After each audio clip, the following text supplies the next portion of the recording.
বক্তৃতা মরহুম সাবেক খাদ্যমন্ত্রী মরহুম আব্দুল মোমেন খান সাহেবকে।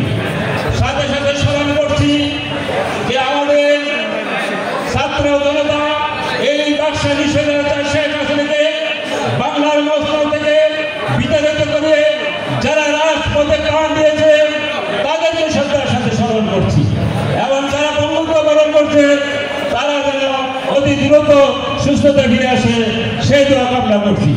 সংগ্রামী সাথী বন্ধুগণ, আপনারা জানেন এই আওয়ামী লীগ সরকার বাংলাদেশ থেকে শেখ হাসিনা সহ মন্ত্রী এমপিরা পালিয়ে গিয়েও তারা কিন্তু চুপ করে বসে থাকেনি।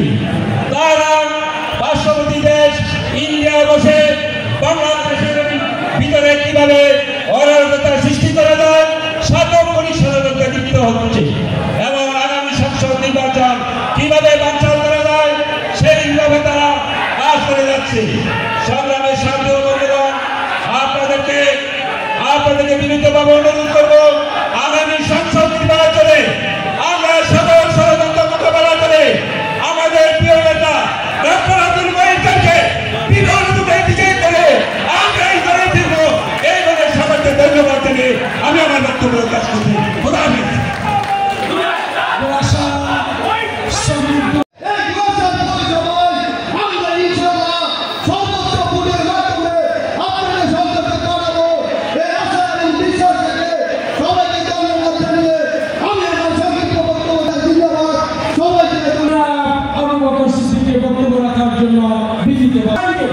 অনুরোধ জানাচ্ছি আপনারা সবাই মঞ্চে আসন করার জন্য বিনীত অনুরোধ জানাচ্ছি।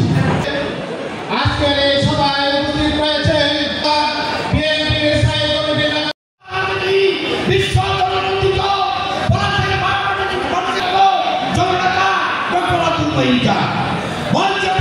আমি আমার বক্তব্য শেষ করছি।